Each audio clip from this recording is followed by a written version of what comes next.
A police officer stopped a suspicious man, but when he heard his full name, he froze. It was simply the same name as his brother who disappeared 30 years ago. On the dirt road, cutting through the Golden Ridge Environmental Reserve, Bernard Miller was conducting his usual patrol as the park's chief ranger. At 45, his rigid posture and attentive gaze revealed the 20 years he had dedicated to protecting this ecological sanctuary in rural Colorado. His jeep bounced over the rocks when he spotted a pickup truck parked in a prohibited area. A man was photographing rare orchids, clearly oblivious to the restrictions of the location. Bernard took a deep breath before approaching the offender, as he always did to maintain his composure. "Good morning, sir. This is a restricted area. Parking is not allowed here," he said firmly, already pulling out his citation pad. The man turned with an embarrassed smile that quickly transformed into an expression of surprise. "I'm sorry, I'm new to the region. I'm cataloging species for the university and got distracted by these beauties." Bernard asked for the necessary documentation for research in the park, maintaining his usual professionalism. When the man handed him his identification card, the world seemed to stop. The name on the document, Gabriel Austin Miller, and the date of birth caused a buzzing in his ears. It was the same name as his younger brother, who had been taken from home when he was only 2 years old, in circumstances that the family had never been able to fully explain. "Is there a problem with my documents?" asked the man, noticing Bernard's sudden paleness. Visibly struggling to compose himself, Bernard returned the documents. "Everything's fine, but we need to regularize your entry. There's a research center 2 miles from here. If you'd follow me, we'll sort out your authorization, and I can show you more interesting locations for your study." During the journey, Bernard discreetly observed the features of the man driving the pickup truck that followed him. The same green eyes, the same chin shape he saw in the old photographs kept by his mother. Coincidence or miracle? Bernard's methodical mind, always so organized, now overflowed with questions and emotions that he had tried to suppress for decades. At the visitors' center, while filling out forms, Bernard discovered that Gabriel was a botanist, a university professor recently transferred to the university in the neighboring town. Single, without children, he had come from Denver to coordinate a preservation project for native species in the region. "Are you originally from here?" asked Bernard, trying to control the tremor in his voice. "No, I grew up in Brighton Heights with my parents. Actually, I was adopted. My adoptive parents were always very honest about that, although we don't have much information about my biological family." Bernard's heart raced. The coincidence of the name, the age, the adoption story, everything pointed to a possibility he never imagined he would face on an ordinary Tuesday at work. "Do you know the area well? Perhaps you could recommend a good inn?" asked Gabriel, interrupting the ranger's thoughts. Bernard hesitated for a moment before doing what would be unthinkable in his usually reserved behavior. "I have a spacious house in the village. If you don't mind simple accommodations, it would be my pleasure to host you until you find a permanent place." Surprised by the unexpected invitation from this apparently formal man, Gabriel accepted. That night, while serving coffee on the porch overlooking the mountains, Bernard looked at his visitor with a mixture of fascination and fear. For 30 years, he had kept his life under absolute control as a way to compensate for the family chaos after his brother's disappearance. Now, everything he had built threatened to crumble with the presence of this familiar stranger. One thing was certain: he needed to discover the truth without alarming Gabriel or creating expectations in the community that so respected his judgment. And most importantly, without reopening the wounds of his elderly mother who lived in the house next door, having dedicated half her life to waiting for her lost son. In his room, Bernard opened the dresser drawer and removed the only personal object he kept, a photo album yellowed by time. On the first page, 2 boys smiled while embracing. Him at 5 years old, and little Gabriel shortly before the disappearance. He quickly closed the album when he heard footsteps in the hallway, determined to follow a plan that he didn't yet know what would be. In the village of Golden Ridge, where everyone had known each other for generations, secrets were kept like treasures, and Bernard knew that somewhere among those imposing mountains and verdant valleys, the truth was hidden about the day his brother disappeared, leaving a void that no professional dedication had managed to fill. The following morning, when the sun cast its first rays over the mountains of Golden Ridge, Bernard was already preparing coffee. The strong aroma filled the simple house, built with reclaimed wood and local stones. Through the kitchen window, he observed his guest who, awake early, was photographing birds in the yard. The resemblance to their father was undeniable. The same concentrated way of observing nature, tilting his head slightly to the right. "Did you sleep well?" asked Bernard, serving coffee in clay mugs made by local artisans. "Couldn't have been better. This silence is a luxury for someone who's lived in the capital for so long," replied Gabriel, sitting at the rustic table. "You know, I've had a strange feeling since I arrived, as if I already knew this place." Bernard felt his heart accelerate. "Perhaps you came when you were a child. Many families from Brighton Heights used to vacation in the region." "Impossible. I was adopted at age 2 and my parents never traveled here. It's something more too primitive. Sorry, you must think I'm crazy." Taking the opportunity, Bernard asked about Gabriel's adoptive family. He discovered that the adoptive father was a university biology professor, specializing in native flora, a passion he transmitted to his son. The adoptive mother had passed away 5 years ago after a long illness. Gabriel spoke of her with deep affection, describing how she kept detailed notebooks about each year of her son's growth, photographs of all important moments, collections of childhood drawings.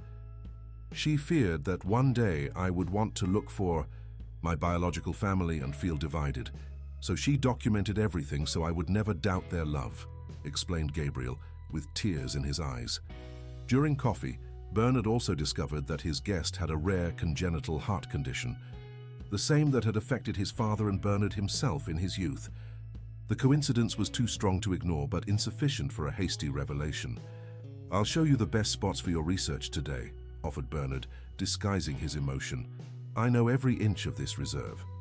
As they walked through the dense forest, Bernard pointed out rare species and told stories about the region. When they passed near a crystalline stream, Gabriel stopped abruptly. "I've had a recurring dream since childhood with a place exactly like this. A small waterfall, these same smooth stones, even that tree leaning over the water. How is that possible?" Bernard swallowed hard. That was the place where the Millers spent Sundays when the boys were small. The location where they took the last family photograph, a week before Gabriel's disappearance.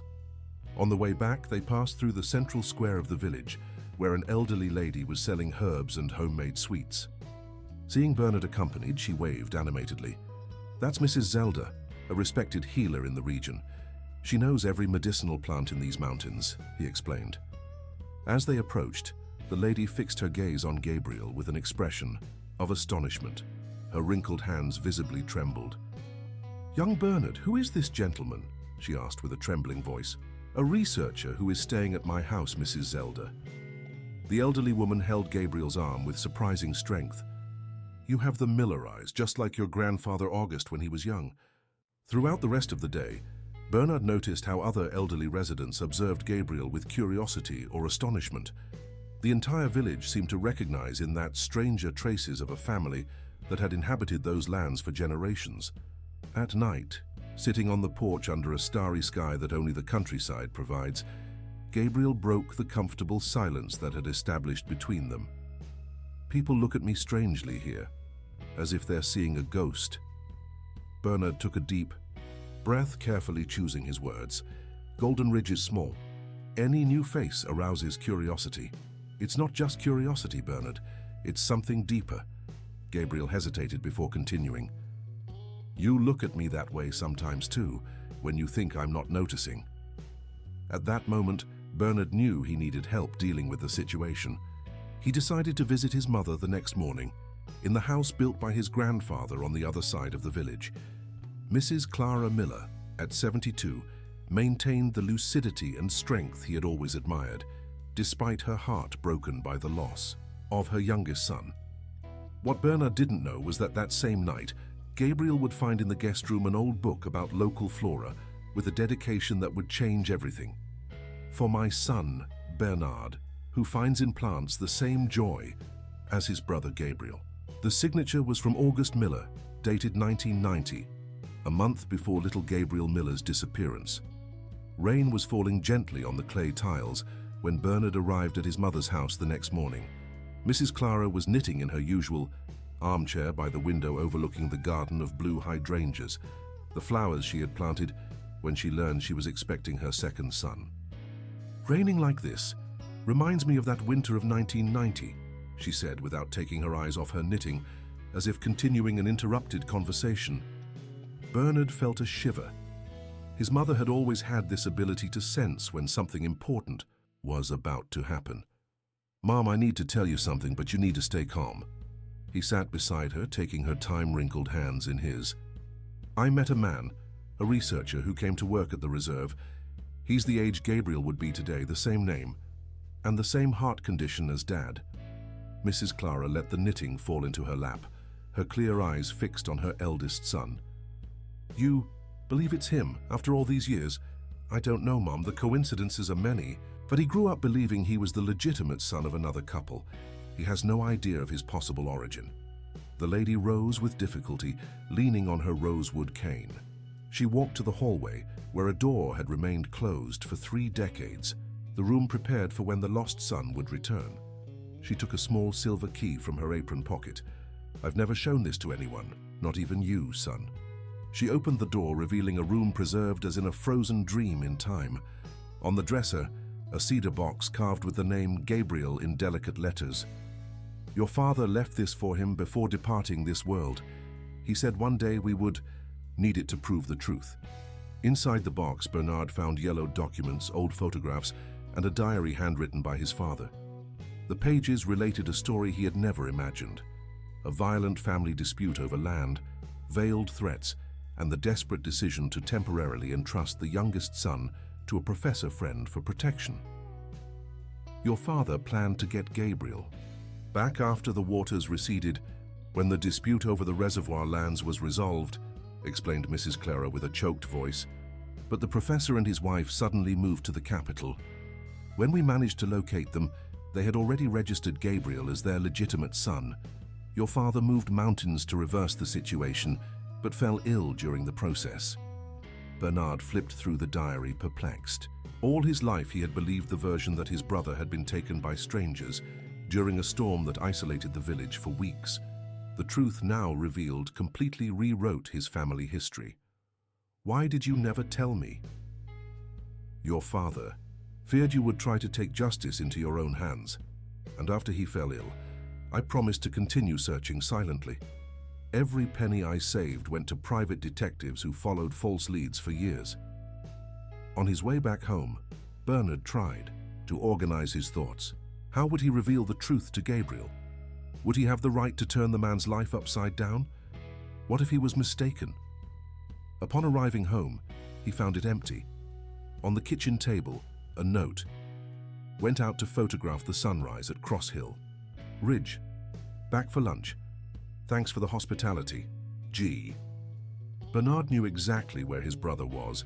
Cross Hill Ridge was their father's favorite place to contemplate the horizon.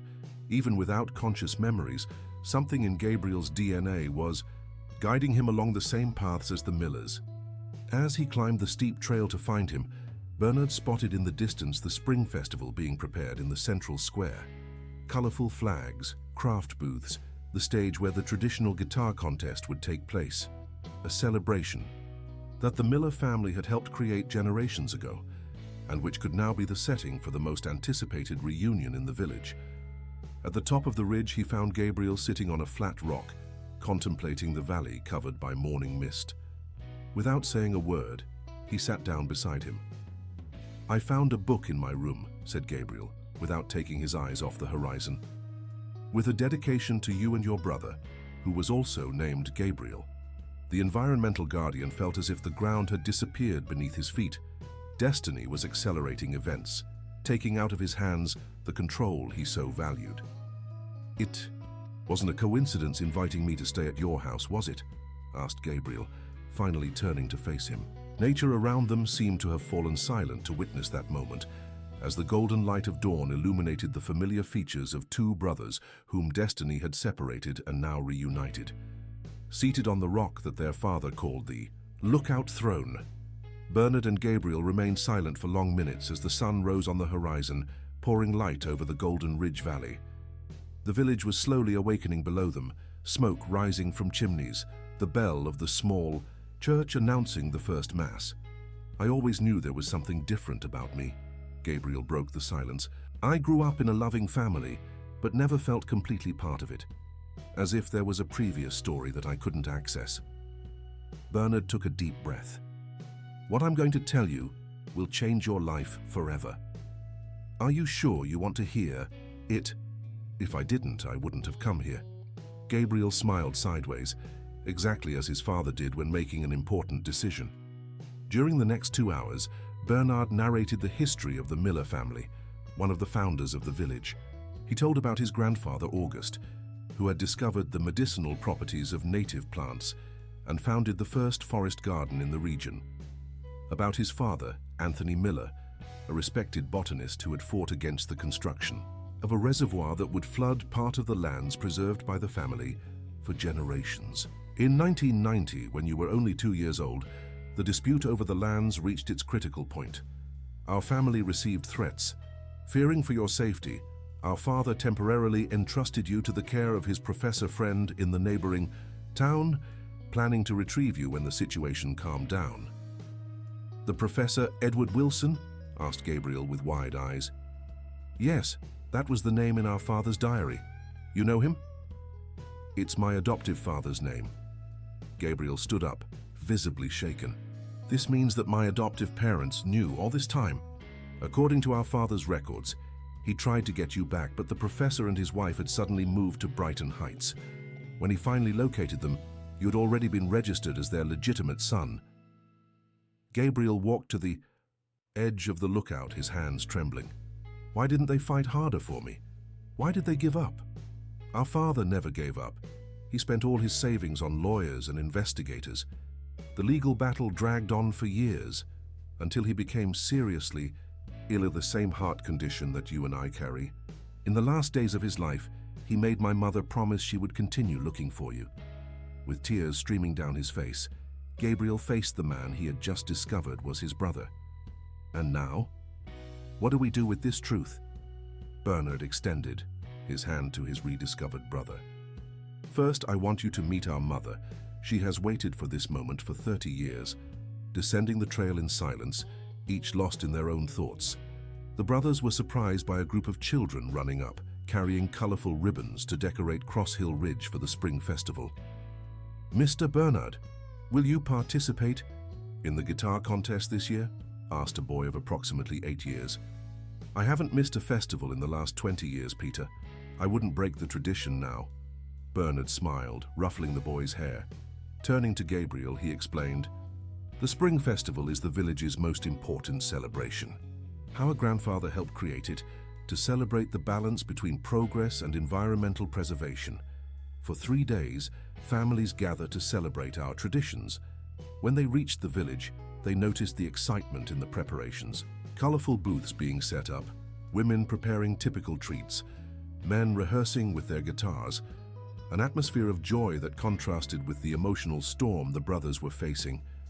Mrs. Zelda, the healer, intercepted them before they reached Mrs. Clara's house. "The forest spirits are restless today. Truth surfaces like spring water. You cannot prevent its course." Looking directly at Gabriel, she added, "The lost boy has found his way back. The blue hydrangeas will bloom in abundance again."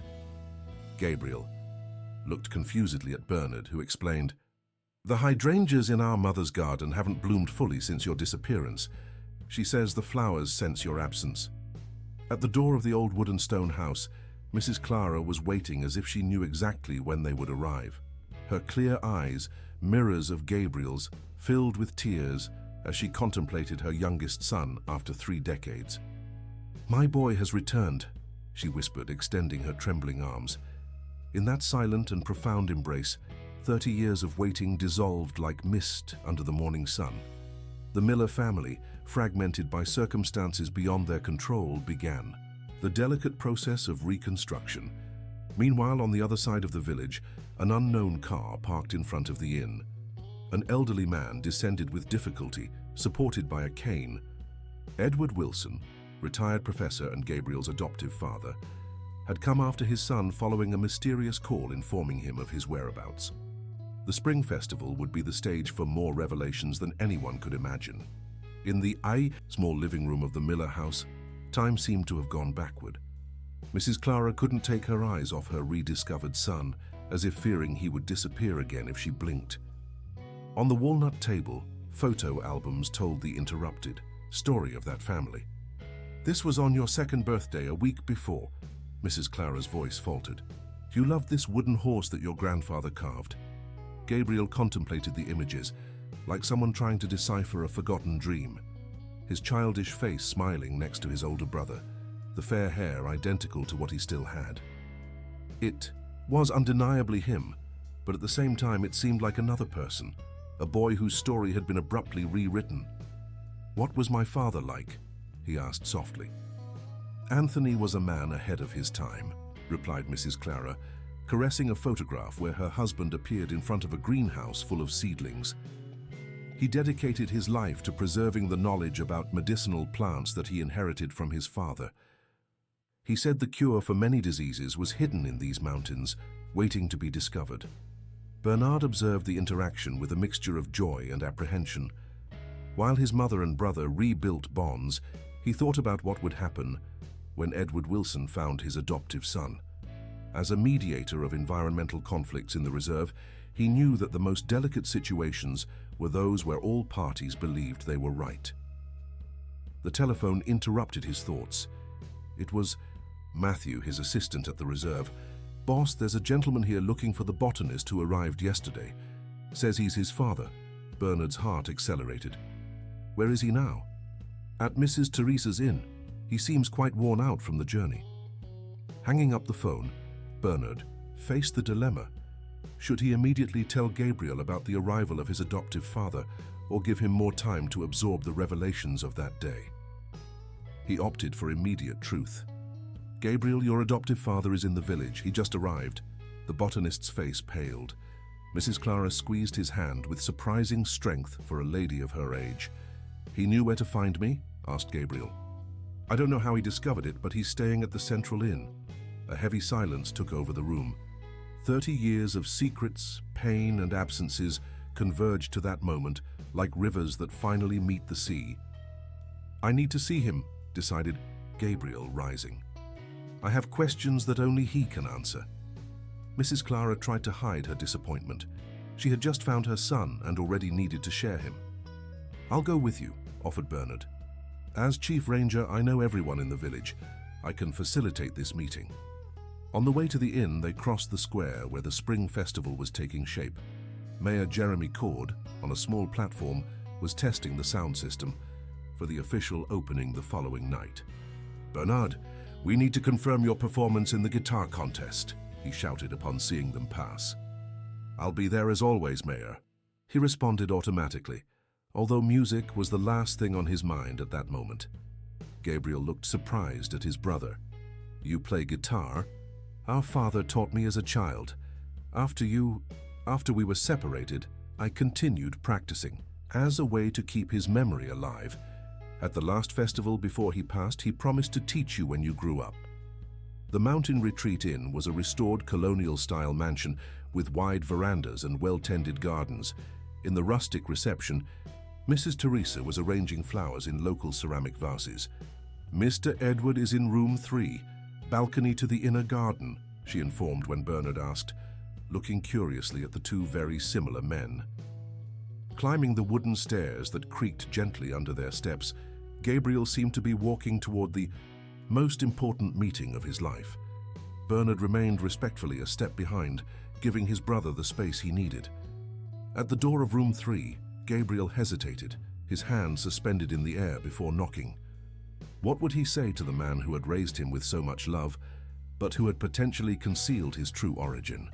How to balance gratitude for his adoptive father with the recent discovery of his biological family?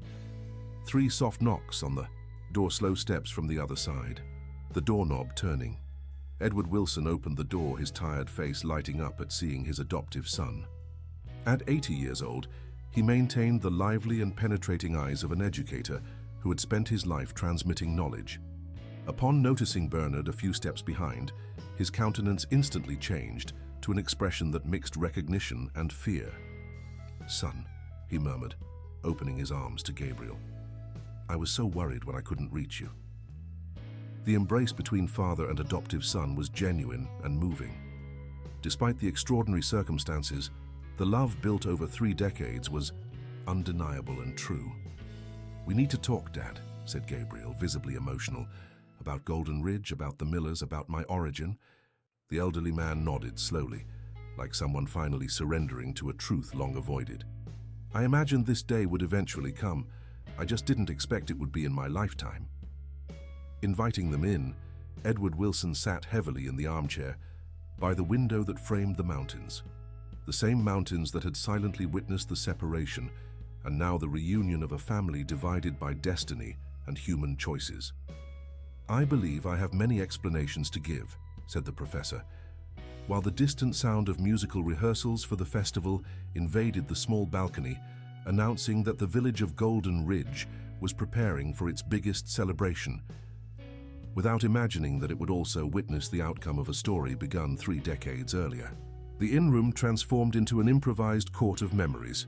Edward Wilson, with trembling hands resting on a mahogany cane, seemed to carry the weight of the world on his shoulders, curved by the years.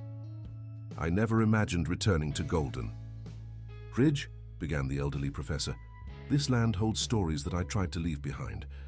Why did you take me to Brighton Heights without informing my biological family?" asked Gabriel directly, his voice controlled despite the evident emotion. Edward breathed deeply before responding. "Anthony Miller was my friend since university. When the threats against his family began because of the dispute over the reservoir lands, he asked me to temporarily take care of you." Bernard interrupted, indignant. "And that justifies disappearing with my brother? My father looked for you for years." "It wasn't quite like that," replied Edward, facing the 2 men alternately. 2 weeks after taking Gabriel with me, I received an anonymous call claiming that the Miller family had suffered an accident, that no one had survived. Gabriel and Bernard exchanged confused looks. "That's impossible," contested Bernard. "We were all fine, shaken by the disappearance, but alive." "Today I know it was a lie, but at that time," the elderly man's voice faltered, "I thought I was protecting an orphaned child. My wife Claire couldn't have children, and we quickly became attached to little Gabriel. When we learned the information was false, we were already established in Brighton Heights, and the adoption process was underway." "Why didn't you verify the information? Why didn't you return to confirm?" questioned Bernard, controlling his indignation. "Fear," admitted Edward, his eyes watering. "If someone was willing to separate a family with such cruel lies, what else might they do? I convinced myself I was protecting Gabriel by keeping him away from here." A heavy silence filled the room as the brothers absorbed that new piece of the family puzzle. Gabriel stood up and walked to the window, contemplating the mountains that had unconsciously always called him back. "Who made that false call? Who would benefit from our separation?" he finally asked. "I can only speculate," replied Edward. "The dispute over the reserve lands involved powerful interests. The Miller family was the main obstacle to the construction of the reservoir." Bernard ran his hand through his hair, a gesture he had inherited from his father. "The reservoir was never built. After Gabriel disappeared, my father lost his spirit for the battle. He sold part of the lands and transformed the rest into the environmental reserve we preserve to this day." The conversation was interrupted by knocks on the door. Mrs. Teresa entered, bringing a tray with coffee and cornbread muffins. "Excuse me for interrupting, but I thought you might need something to keep up your strength," she said, with the wisdom of someone who had lived long, enough to recognize difficult conversations. "The festival officially begins tonight. Don't miss it. They say the opening lanterns bring answers to old questions." After her departure, Edward removed a yellowed envelope from his shirt pocket. "I brought this with me. I thought Gabriel might like to have it." It was an old photograph showing 2 young friends, Anthony Miller and Edward Wilson, in front of a greenhouse full of seedlings. Behind, handwritten, "To my friend Edward, guardian of knowledge and seeds of the future. Golden Ridge, 1980. "My father and you really were friends," noted Bernard, observing the image with new lenses. "The best of friends," confirmed Edward. "It was guilt that prevented me from seeking you out when I discovered the family was alive. How to explain that I had registered Gabriel as our son, that I had deprived him of his true family, so I convinced myself he would be happier not knowing the truth." Gabriel, who had remained silent, absorbing every word, finally spoke. "Two families destroyed by a lie. Who benefited from this all these years?" Bernard had a sudden realization. The Spring Festival. Tonight the entire community will be gathered in the square, including the oldest families who knew our father and participated in that dispute. If there are answers about the past, that's where we'll find them. The sun was beginning to set behind the mountains, tinting the sky in orange hues. The Spring Festival would begin in a few hours with the traditional lantern ceremony, where each family lit a small paper balloon representing their ancestors and their hopes for the future. "I should take you both to meet our mother before the festival," said Bernard to Edward. "She deserves to hear your version of the story directly." As the three men left the inn heading to the Miller house, they didn't notice the attentive gaze of Jeremy Cord, the mayor, who observed the scene from the window of his office in the town hall. His face showed a concern that went far beyond the festival preparations. "So the Millers have finally reunited," he murmured to himself, picking up the phone. "We need to act quickly." The sun had completely set when they arrived at Mrs. Clara's house. The first stars speckled the sky, while colored lanterns already illuminated the path to the central square, indicating that the festival would begin soon. Before they could knock on the door, it opened. Mrs. Clara seemed to have aged 10 years in the few hours since Gabriel and Bernard had left. Her face was tense, her hands twisted with nervousness. "Someone was here," she said quietly. "The box. With your father's documents, it's gone." Edward's face paled upon meeting Mrs. Clara's eyes for the first time in 3 decades. In that gaze, an entire history of pain, separation, and secrets unfolded silently between the two guardians of fragmented parts of Gabriel's life. "Clara," murmured Edward, slightly inclining his head in a gesture of respect and recognition. "Edward," she responded with a surprisingly firm voice, "30 years have passed, but I would recognize anywhere the man who took my son." The discomfort was palpable as everyone entered the living room. The absence of the box with documents, physical evidence of Anthony Miller's tireless search for his lost son, added a new layer of mystery and urgency to the situation. "Who could have interest in these documents after so long?" questioned Bernard, examining the shelf where the box had been stored. There were no signs of forced entry, which indicated that the intruder possessed a key or knew the house very well. "Did the documents mention names?" asked Gabriel. "People involved in the land dispute?" Mrs. Clara nodded slowly. "Your father kept meticulous records. There were letters, contracts, even recordings of meetings. He used to say that truth was his only protection." The distant sound of music indicated that the festival was already beginning in the central square. The traditional country guitars tuned for the contest, laughter and animated conversations created an ironic contrast with the tension that permeated the Miller house. "We should go to the festival," suggested Bernard. "As you said yourself, the entire community will be there, including who might have interest in these documents." "First, we need to resolve something," interrupted Mrs. Clara, her gaze fixed on Edward. "For 3 decades, I imagined this meeting in 1,000 different ways. I rehearsed words of anger, accusations, even forgiveness.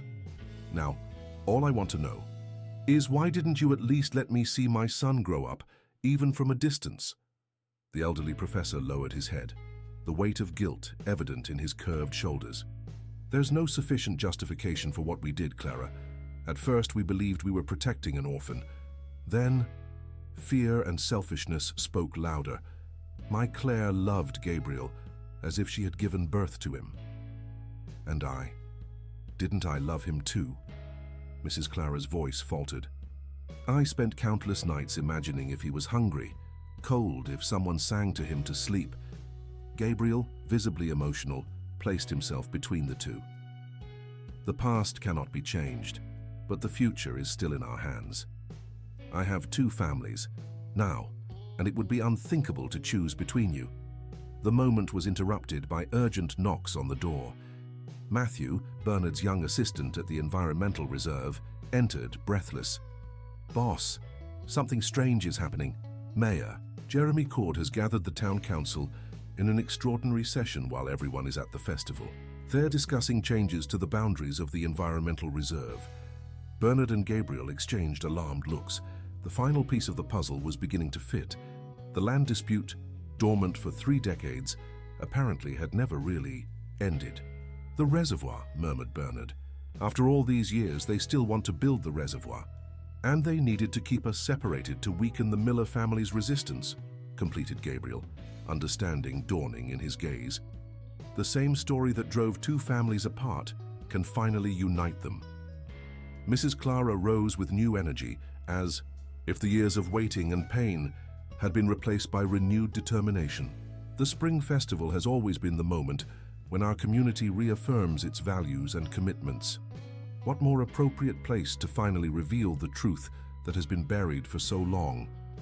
The 5, Bernard, Gabriel, Mrs. Clara, Edward, and Matthew, hurriedly left for the central square, where colored lanterns illuminated the night sky like earthly stars, while in the town hall building, illuminated windows betrayed the secret meeting that could forever change the destiny of Golden Ridge and its traditional families.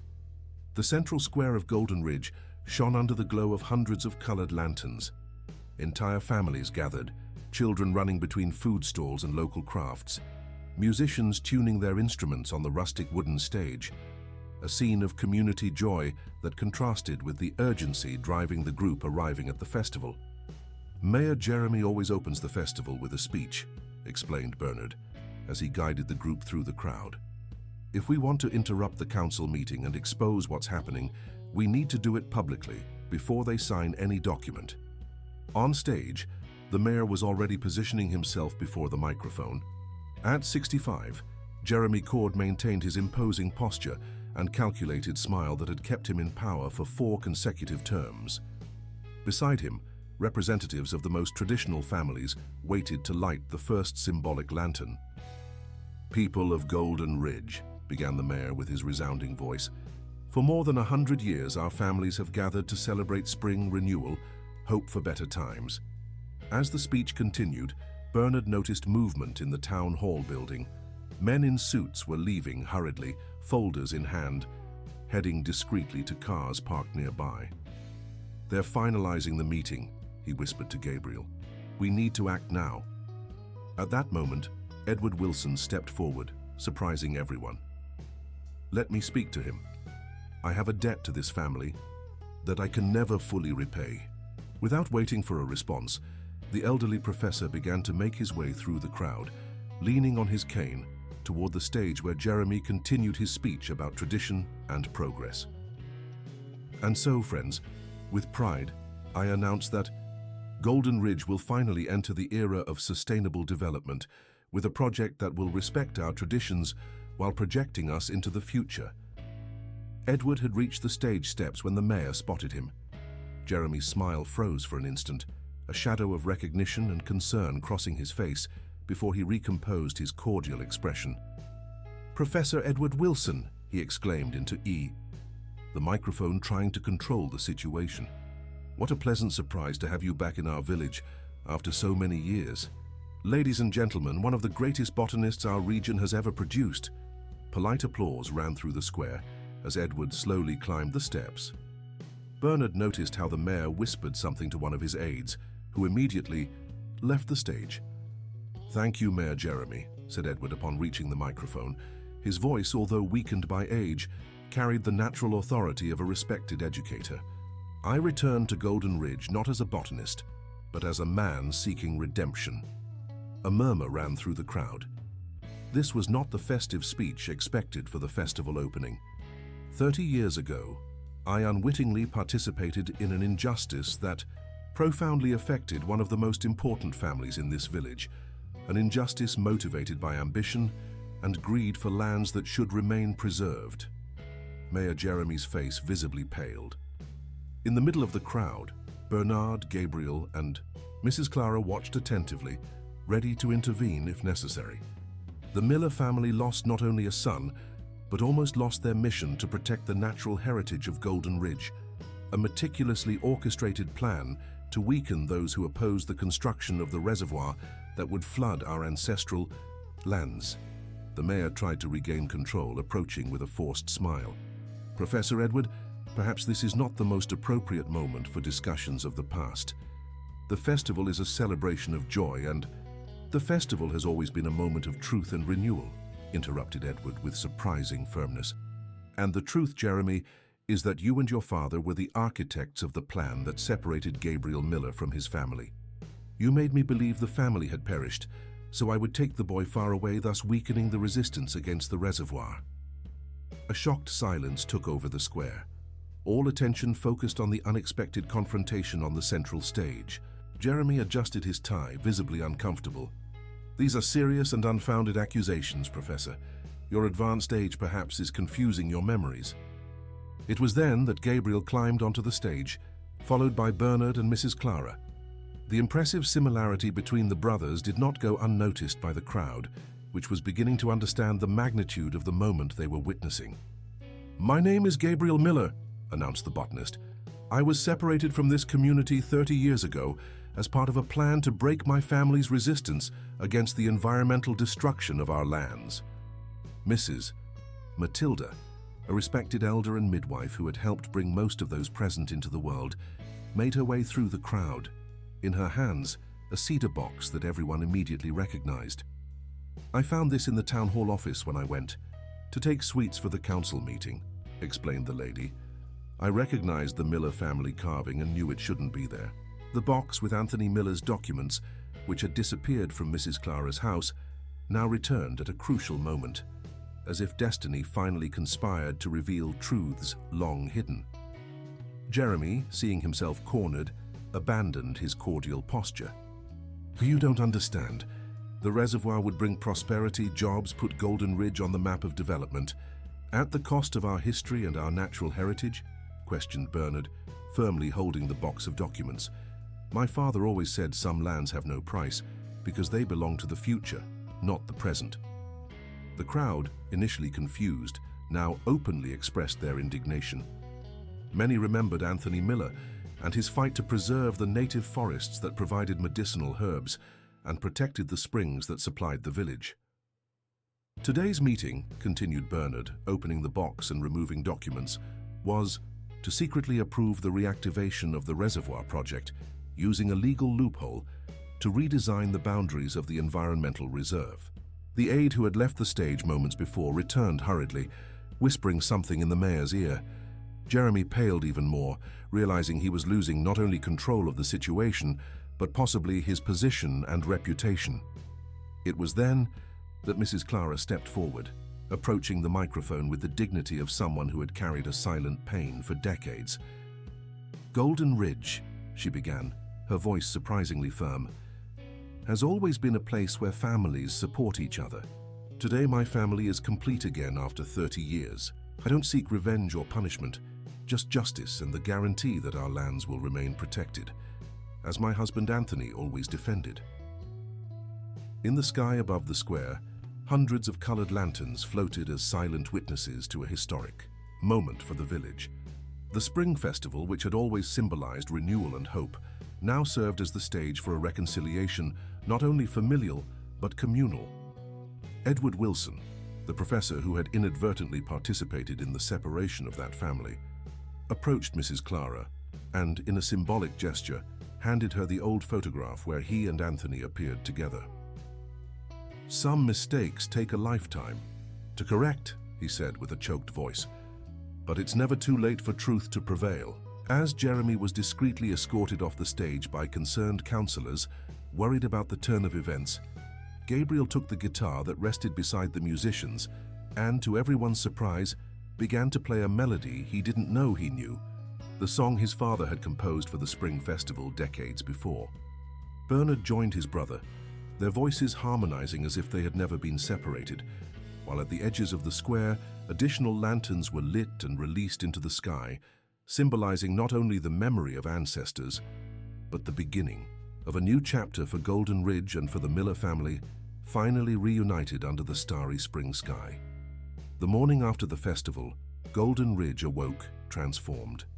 The public revelation about the separation of the Miller family and the political maneuvers to control the reserve lands echoed in every corner of the village. Small groups formed at street corners in front of the bakery at the market, all discussing the previous night's events as the biggest happening in decades. The Miller house, previously a place of silent melancholy, overflowed with life. In the spacious kitchen where Mrs. Clara prepared breakfast for a finally complete table, the aroma of cornbread and freshly brewed coffee created an atmosphere of restored home. "I never thought I'd live to see this scene," commented the matriarch, observing with tearful eyes her two sons chatting animatedly on the porch. Edward Wilson, seated at the kitchen table, nodded in silence, sharing the emotion. The previous night's events had resulted in the immediate suspension of the reservoir project and the establishment of a special commission to investigate the actions of Mayor Jeremy and his group. Anthony Miller's box of documents contained sufficient evidence to question 3 decades of municipal decisions related to preservation areas. On the porch, Bernard and Gabriel planned the future with the energy of those recovering lost time. The medicinal species cataloging project that our father initiated could be resumed, suggested Gabriel enthusiastically. With my academic knowledge and your practical knowledge of the reserve, we could create a botanical studies center that would attract researchers from across the country. Bernard smiled, recognizing in his brother the same passion that had driven their father. The reserve has always been more than a job for me. It was a way to keep his legacy alive, and now yours too. The conversation was interrupted by the arrival of Matthew, Bernard's young assistant, accompanied by a group of elderly village residents. "Mr. Bernard, Mrs. Clara," the young man began timidly, "the community wants to propose something important to you." Mrs. Terry, the bakery owner and informal spokesperson for the village for decades, stepped forward. The community council met at dawn.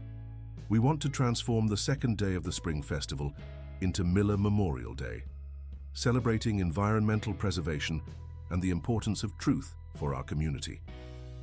The proposal, moving in itself, came accompanied by another equally significant one: the temporary replacement of the removed mayor by a management council, where Bernard was invited to represent the environmental and historical interests of the village. "I'm not a politician," protested Bernard, visibly uncomfortable with the idea. "Precisely for that reason," replied Mrs. Terry with the wisdom of the simple. "Golden Ridge needs fewer politicians and more guardians, as your family has always been." While the conversation continued on the porch, Edward approached Mrs. Clara in the kitchen. 3 decades of secrets and guilt created an invisible barrier between them, which only time and genuine forgiveness could dismantle. "Clara," the professor began hesitantly, "I know nothing I say will change the suffering I caused, but I need you to know that Gabriel grew up being deeply loved and respected." The lady dried her hands on her flowered apron, facing the man who had inadvertently changed the course of her life. "For a long time, Edward, I nurtured enough anger to consume 10 lives, but looking at my son now, the upright and capable man he has become, I realized that perhaps destiny knew what it was doing, even when we didn't understand." In the garden, the blue hydrangeas, which for 30 years had bloomed timidly, now displayed an impressive exuberance, as if celebrating along with the family the return of lost harmony. The day passed with visits from curious and supportive residents, calls from regional newspapers interested in the extraordinary story of reunion, and precious moments of family reconnection. Gabriel avidly absorbed every story about his biological father, every photograph, every memory shared by Bernard and Mrs. Clara. In the afternoon, the brothers visited the medicinal seedling nursery that Bernard maintained at the back of the reserve, a modest continuation of the work begun by Anthony Miller decades before. "These seeds," explained Bernard, showing a small greenhouse with plants identified by meticulous labels, "are from species catalogued by our father. Some are almost extinct in the wild, but thrive here, protected." Gabriel examined the plants, with the trained eye of a botanist, but also with the emotion of someone rediscovering an interrupted legacy. It's as if part of him knew that one day I would return to continue this work. At the end of that transformative day, as the sun set behind the mountains that embraced Golden Ridge, the family gathered again on the Miller porch. Edward Wilson had decided to remain in the village for a few more days, staying at the inn, while Gabriel adapted to the idea of having two families, the rediscovered biological one and the adoptive one that had formed him. "How will it be from now on?" asked Mrs. Clara, expressing the doubt that permeated all hearts. "You have your life in Brighton Heights, your work at the university." Gabriel smiled, contemplating the horizon where the first stars were beginning to dot the sky.